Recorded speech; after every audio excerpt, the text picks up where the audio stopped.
B'Siyata Dishmaya Masechet Tumura Daf Bet, nous commençons une nouvelle Masechet Tumura. C'est en rapport avec ce qui est marqué dans la Torah à la fin de Parashat Bechukotai, où la Torah nous interdit de prendre une bête choulin, profane, de la placer à côté d'un korban, comme un korban ola, shlamim ou khatat, et de dire zot muradzo, c'est-à-dire que une bête est tumura à la place de l'autre. C'est-à-dire elle va prendre la place de l'autre, elle va être sanctifiée à la place de l'autre. La Torah nous interdit lo yachalifenu velo yamir oto. On ne peut pas faire de tumura, de hamara, c'est-à-dire de transférer la kedusha d'une bête sur une autre. Et la Torah nous dit vim hamer yamir. Et si malgré tout un homme a transgressé, behema bi behema, une bête contre une autre, ve'ayahu tmurato yekodesh, la bête qui était déjà korban, et la deuxième on a rendu tumura, les deux seront kadosh. Donc nous avons ici toute une maseret concernant le din d'une bête qu'on a rendue tumura. Bien que c'est une interdiction de la Torah, nous n'avons pas le droit de rendre une bête tumura, c'est-à-dire de transférer la kedusha d'une autre bête. Mais la Torah nous dit que si malgré tout on a utilisé ce terme, on a dit zot muradzo, les deux bêtes sont kadosh. Nous verrons Bezrat Hashem quel est le din de cette deuxième bête qui est donc devenue tumura. Tumura d'un korban ola, tumura d'un korban khatat, tumura d'un korban shlamim. Nous verrons aussi les détails de cette interdiction. Est-ce qu'il y a malkout ou pas pour cette interdiction? Donc nous allons commencer, et qu'on utilisera beaucoup ce mot de tumura, qu'on ne pourra pas à chaque fois traduire. Donc de temps en temps, ça ira de rappeler le sens de ce terme tumura. Et sinon, on continuera d'utiliser ce mot tout au long de la Masechet. Donc la Mishnah nous enseigne Akol Memirim. Akol, c'est-à-dire tout le monde. Que ce soit Echad Anashim, Echad Nashim, un homme comme une femme, tout le monde, Memirim, peut rendre une bête tumura. Est-ce que cela veut dire que tout le monde peut Lechatrila rendre une bête tumura, dire Zot Muradzo, c'est une interdiction de la Torah? La Gemara posera la question. On verra comment on va comprendre le Akol Memirim de la Mishnah. Donc le Tana nous dit Akol Memirim, tout le monde peut rendre une bête tumura. Echad Anashim, Echad Nashim, soit un homme ou une femme. Et lo Shadam Rashai Le'amir, la Mishnah précise bien, ce n'est pas qu'un homme a le droit de rendre une bête tumura, et la Shim Hemir Muma, mais c'est Bediavad.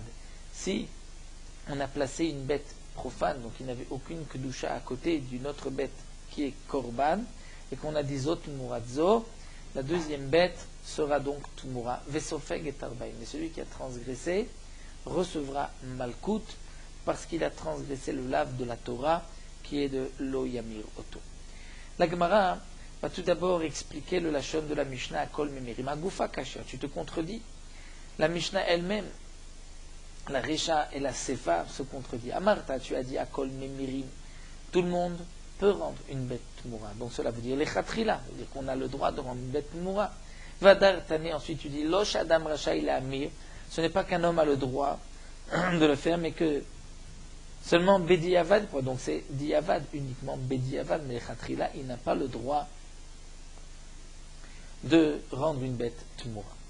Et la Gemara reprend et dit Vetis Berav, en vérité tu penses que lorsque le Tana de la Mishnah dit Akol Memirim, c'est les chatrila, mais alors, au lieu de poser une question, la Mishnah sur la Sefa, Vetis Berav, que Akol Memirim, c'est les chatrila, des Kachalecham Matnitin, la question que tu as de la suite de la Mishnah, tu pourrais poser la question simplement sur le Pasuk.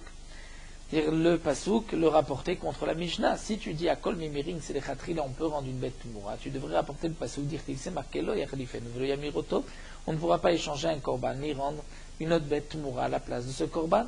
Et là, Rav Yehuda, donc Rav Yehuda nous dit, on est obligé d'expliquer la Mishnah ainsi, Achikatane. Ce qui est marqué Akol Memirim, ce n'est pas que tout le monde peut, les chatrila, rendre une bête tumura, mais Akol Matfisim Bitmura. c'est-à-dire tout celui qui a transgressé, qui a dit Zot Muradzo, Matfisim Bitmoura, la deuxième bête, sera donc Tumura, aura la Kedusha d'une bête Tumura. Ça, c'est ce que le Tana veut nous dire. Donc, à Kol Matfisim Bitmoura, tout celui qui transgressera et qui dira Zot Muradzo, à la force de rendre la deuxième bête Tumura, de lui donner donc une Kedusha, et Rad Anashim, Rad Nashim, que ce soit un homme ou une femme. Et Losh Adam Rachaï le Amir, et pas, non pas qu'un homme a le droit de rendre une bête Tmoura, puisque chez Imemir Moumar, mais seulement s'il l'a fait, c'est une Tmoura, la bête a une Kedusha, et il recevra un Malkout.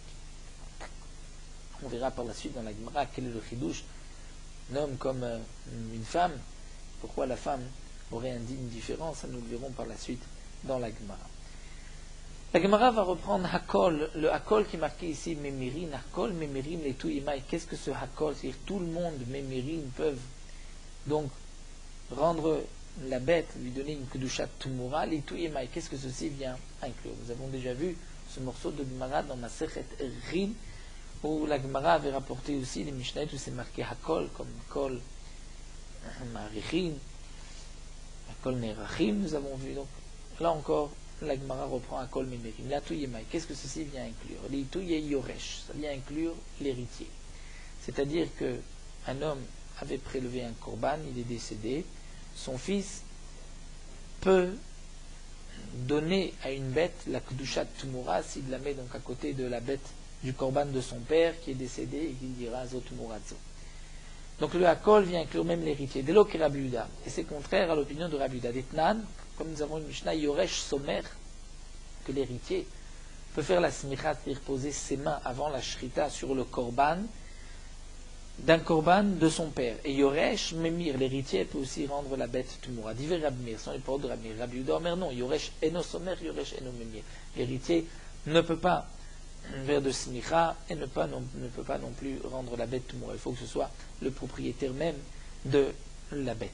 Maïtama de Rabbi Yehuda, et quelle est la raison de Rabbi Yehuda? Pourquoi Rabbi Yehuda dit que le Yoresh ne peut pas venir de Smicha ni de Tumura? Yalif Trilat Egdesh, Misof Egdesh.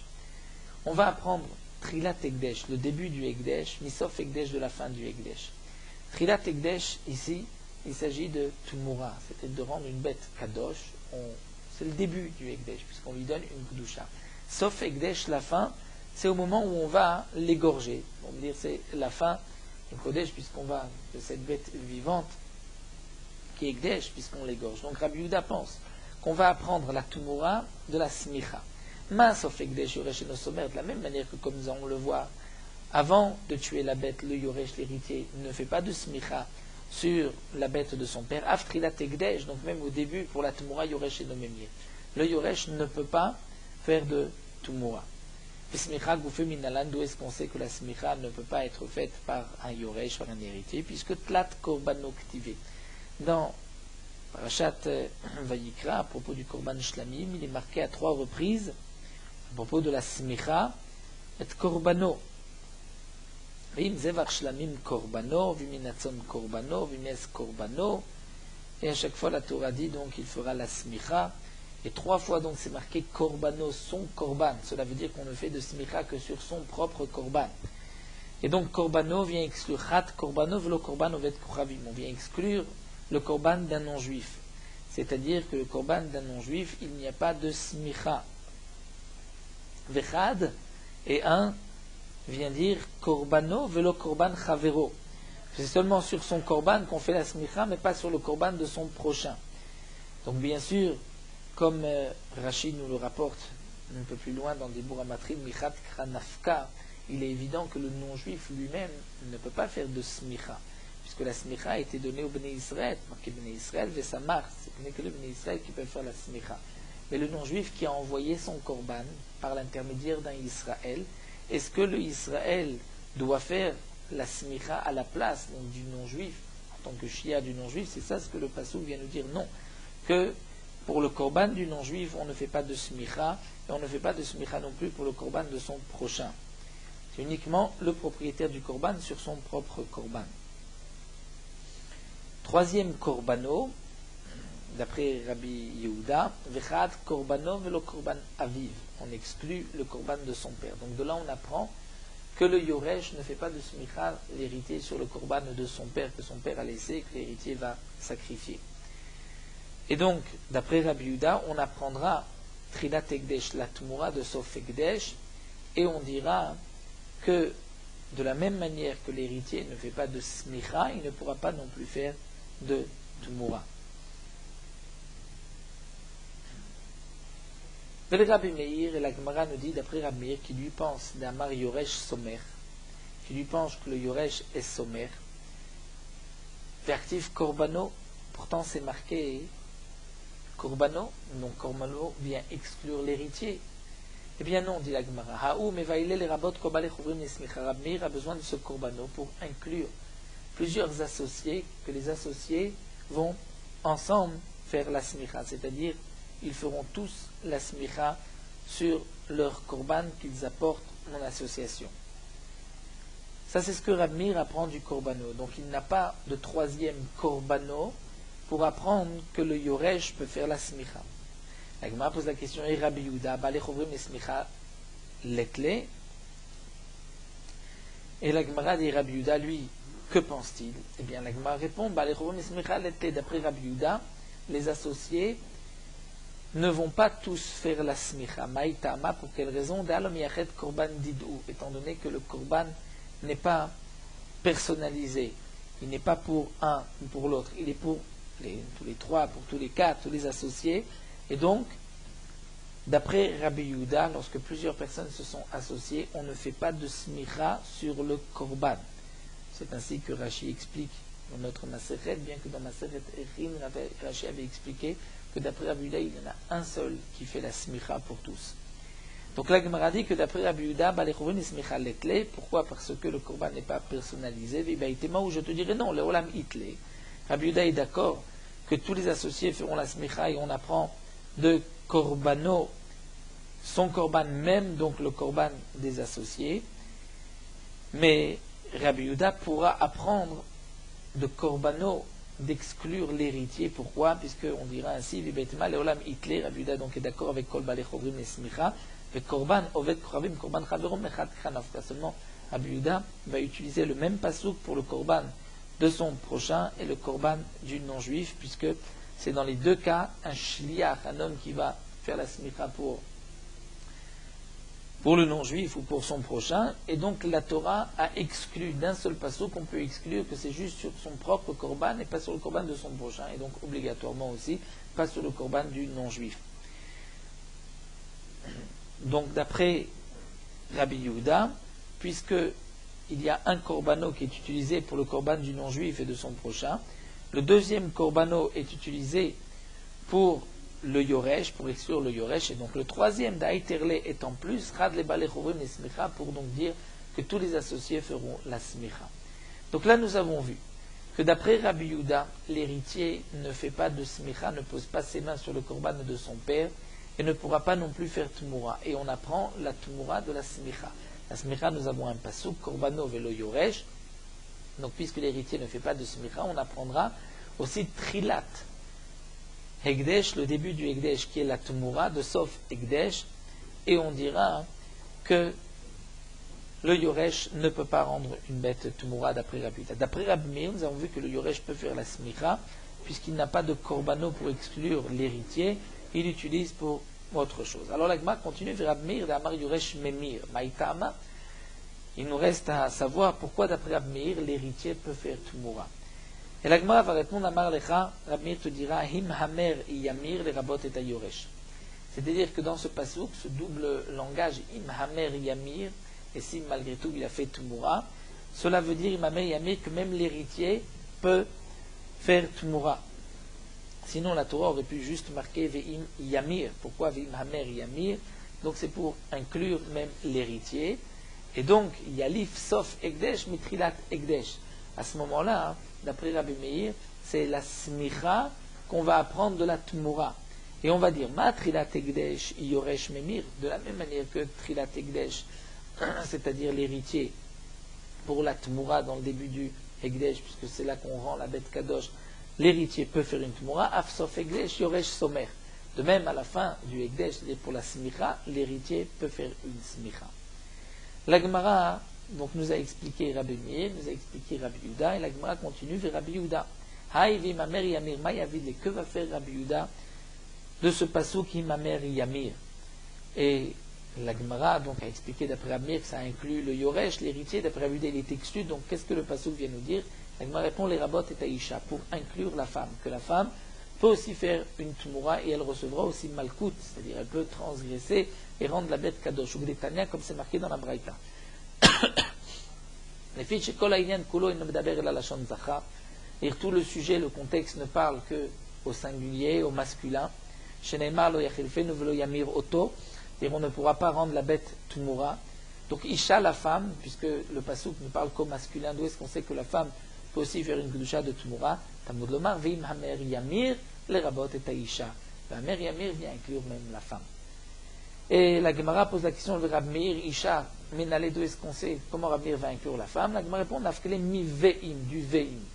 Et Rabbi Yehuda, veim n'est pas d'oresh, mais donc nous avons ici un pasouk, veim hamer Yamir, qui est utilisé d'après Rabbi Meir pour inclure le yoresh, et d'après Rabbi Yehuda, il est utilisé pour inclure la femme. Pour Rabbi Meir, la femme, on va l'inclure de veim. La Gemara poursuit, ou ben Rabbi Meir, ou ben Rabbi Yehuda, Ta'ama de Rabbi Kra l'Isha. Nous voyons ici que pour Rabbi Meir, comme Rabbi Yehuda, la femme peut rendre donc la bête Kodesh Tumura parce que nous avons un pasouk. Pour Rabbi Yehuda, c'est ce double langage Imamer Yamir, et pour Rabbi Meir, c'est le Ve'im. Du Vav, comme l'explique le Shtamekou Betzel. Demande la Gemara, mais halo Rabbi Ekra, si nous n'avions pas eu de pasouk, Avamina, on aurait pu penser qu'Avdat Moura Lolakia, que si la femme a rendu une bête Moura, elle n'a donc pas de malkout. Mais pourtant, Va'amar Rabuda Marav, Rabuda dit l'on de Rav, Rentana de Rabbi Ishmael, que dans ce pasouk où c'est marqué Ish ou Isha, un homme ou une femme qui a soumis Mikol Chatot à Adam, qui vont fauter, transgresser une des interdictions de la Torah. De là, on apprend Ishva Katuv Isha le Ish le Kol Onshim Sheba Torah. De ce pasouk, c'est marqué Ish ou Isha, nous apprenons que la femme a le même dîne que l'homme par rapport à toutes les punitions de la Torah. La Torah n'a pas besoin de préciser que si l'homme transgresse, voici ce qui lui arrivera, et si la femme transgresse, voici aussi sa punition. De ce pasouk Ish ou Isha, nous apprenons que l'homme et la femme ont le même dîne. Donc même si la Torah parle au masculin, elle s'adresse aussi à la femme. Donc comment aurions-nous pu penser que la femme n'a pas de malkout si elle rend une bête moura? De ce pasouk, on voit que le dîne de l'homme et la femme sont les mêmes. Alors l'Agma répond Itzterich. Nous avons besoin du pasouk dans Tumura pour inclure la femme. Pourquoi? Maodétéma, on aurait pu penser Anemile Onesh Deshavé Ben Beyachid Ben Betsibo. On aurait pu penser que c'est uniquement une punition Deshavé Ben Beyachid Ben Betsibo, c'est-à-dire la transgression du lave, c'est Malkout. Dans ce cas-là, c'est l'homme comme la femme, mais uniquement si c'est une punition où le din est le même pour Yachid le particulier ou pour la communauté le Tzibo. Avalacha, mais ici, c'est-à-dire dans le cas de Tumura, Kevan de Onesh Eno Shave Bakolu. C'est un Onesh qui ne s'applique pas pour tout le monde, puisque le din s'applique uniquement pour le Yachid. Mais pour le Tzibour, il n'y a pas de Tumura, comme nous allons le voir. Donc, puisque c'est un Onesh qui n'est pas pour le Tzibour, j'aurais pu penser que là, il y a une différence entre l'homme et la femme d'Itnan, comme c'est marqué En Tzibour va Shutafim Osim Tumura. Que le Tzibour, donc la communauté, ou le Shutafim, les associés, donc si c'est un korban Tzibour, c'est un korban qui appartient à plusieurs associés, eux ne pourront pas faire Tumura. Donc, puisque c'est un Onesh, punition qui n'est pas Shaveh Bakol, j'aurais pu penser Isha Name qui Avdal Olakia, que la femme aussi qui transgresse ne reçoit pas Malkout. Donc Kamash Malan, du pasuk Imamer Yamir ou du Vav d'après Rabbi Meir, que la femme a le même dîme que l'homme et que si elle transgresse, elle rend une bête moura, elle sera donc Chayevet de Malkout. La Gemara poursuit Ba'er Rameh Bachama. Rameh Bachama pose le problème suivant Katan Maouchi Yamir. Un katan, un enfant.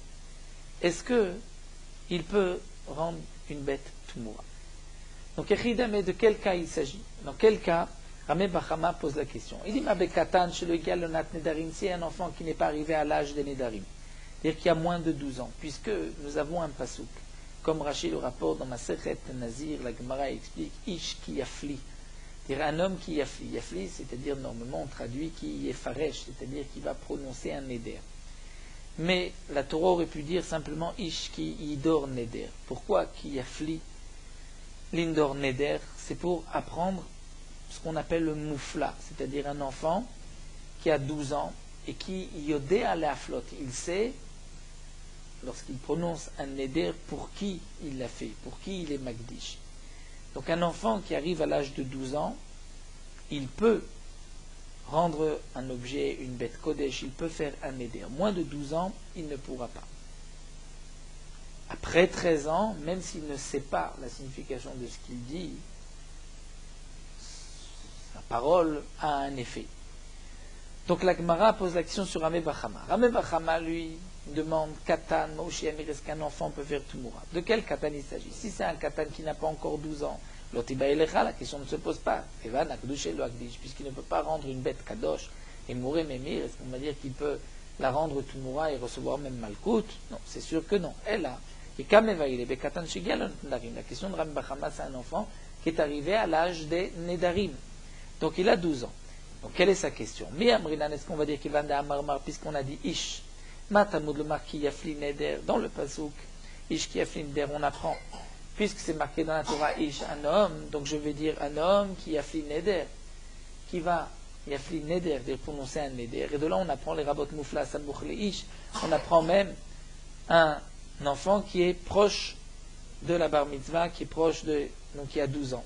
On apprend de là des Kitcho Kadosh, qu'il peut rendre une bête kadosh, ou un objet kadosh pour le Ekdesh. Donc, Ramé Bachama se pose la question, donc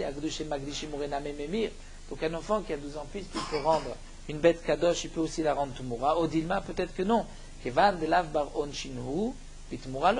donné qu'il ne peut pas recevoir de Malkout jusqu'à l'âge de 13 ans, donc il ne peut pas non plus rendre une bête Tumura, puisque la Torah nous dit, Lo yarfenu v'lo yamiroto va'yahu Tumurato.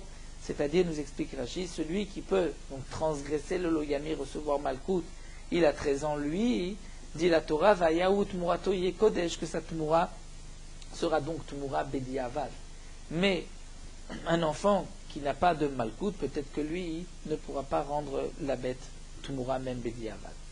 La Gemara continue, ve'im tinseloma katan avi Tumura. Et si tu voudrais répondre à la question de Ramé Bachama et dire qu'un enfant peut rendre une bête Tumura, lui donner une Kedusha de Tumura, je pourrais comprendre pourquoi parce qu'un jour cet enfant arrivera au Onshin, lorsqu'il va grandir, il aura 13 ans, il arrivera à Onshin, à Malkout.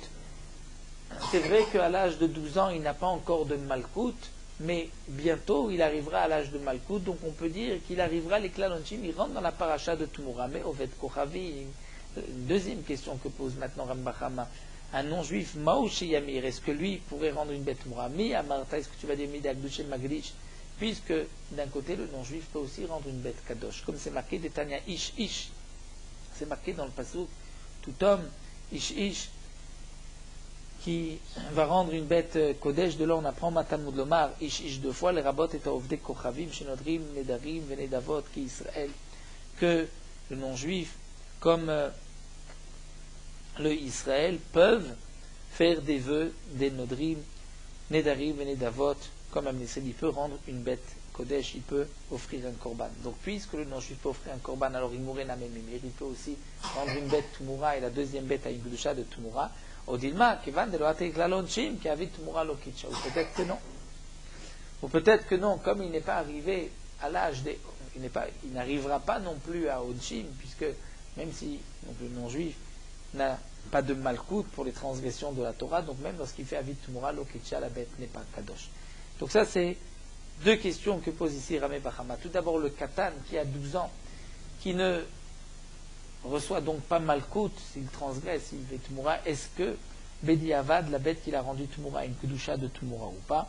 Et même si tu dis que l'enfant pourra rendre cette bête Tumura parce qu'un jour, il arrivera au Onshin, aux punitions lorsqu'il grandira, mais le non-juif, quel est son dîme? C'est vrai que d'un côté, le non-juif peut rendre une bête kadosh, mais est-ce qu'il peut la rendre aussi Tmoura? Amar Rava va essayer d'apporter une preuve. Tashma, c'est marqué dans une braïta des Tanya. Koche ovde koravim lo ne'enim velo moalim. Un korban qu'un non-juif a sanctifié. Lo ne'enim, on ne pourra pas en profiter. Velo moalim, il n'y a pas non plus de profanation, il n'y a pas de korban mi'ila. Puisque le issour, l'interdiction de profiter de ce korban n'est qu'une interdiction midé rabanan.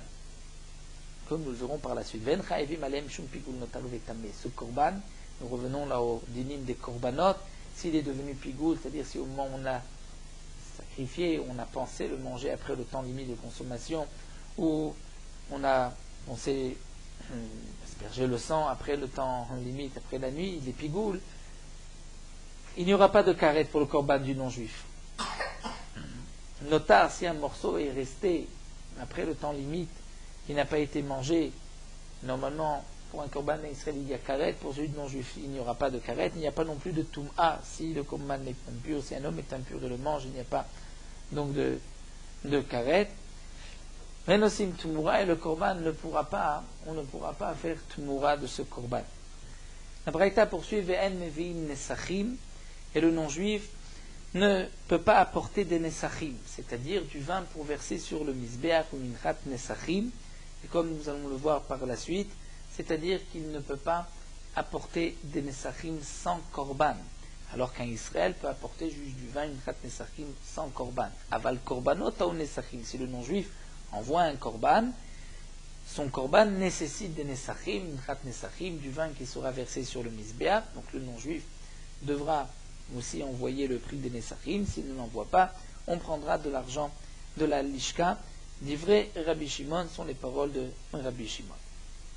Amar Rabbi Yossé dit Bekulam aniru el achmir. Rabbi Yossé lui dit, dans tous les cas, je pense qu'il faut être mahmir, c'est qu'il n'y a pas on ne peut pas en profiter, mais il y a une meila minatora, il y a aussi un chiyuv pigul mutar vetameh, mais pas mettre varim amorim, mais uniquement Bekoche Misbeach, pour un korban qui est Koche Misbeach, c'est-à-dire qui a été offert pour le Misbeach, aval Bekoche et le Kabayt. Si c'est quelque chose que le non-juif a offert pour l'entretien du Beth Amikdash, là, Moalim Bahem, il y a une Meila, même d'après Tanakama. Donc là, on reprend Bahem d'après Tanakama. Donc là, nous avons une Braïta, où c'est marqué que le korban d'un non-juif ne fera pas de Tumura. Donc, Katanemia, on voudrait apporter de là une preuve, puisque c'est marqué Nosim Tumura, donc le korban du non-juif. On ne peut pas faire Tumura, on aura répondu à la deuxième question de Rameh Bachama. Rameh Bachama, et l'Agma explique que Rameh Bachama va nous dire non, Beigdish Oved Kochavim, Litraper Oved Kochavim, Loka Mevayeli. Si c'est un non-juif qui a rendu la bête Egdesh, pour que la kapara se fasse pour le non-juif, c'est-à-dire, explique Rashi, pour lui-même, la Loka Mevayeli, la question ne se pose pas. Dans ce cas-là, je n'ai pas de question, c'est sûr que le non-juif ne peut pas faire de Tumura. La question qui se pose, c'est c'est-à-dire que le non-juif offre un korban pour que le Israël puisse avoir une kapara. Là, on se pose la question, est-ce que Batar Magdish Azdinan, on tient compte de celui qui a rendu la bête Kodesh, donc le non-juif, lui, ne peut pas faire Tumura, ou Batar Mitkaper Azdinan, ou bien on tient compte de celui qui recevra la kapara du Israël, et donc il peut faire une Tumura. Alors la Gemara nous dit Tip Shotley, si c'est ça la question, tu peux apporter une preuve de Rabbi Avaou, puisque Amar Rabbi Avaou, Amar Rabbi Yochanan, Amogdish Mosif Romesh, celui qui est Magdish un korban, c'est à lui, dans le cas où on rachète le korban, si le korban la bête a un défaut, on veut racheter, si lui veut racheter, c'est lui qui rajoutera un cinquième, comme c'est le din que le propriétaire du korban, lorsqu'il le rachète, rajoute un cinquième.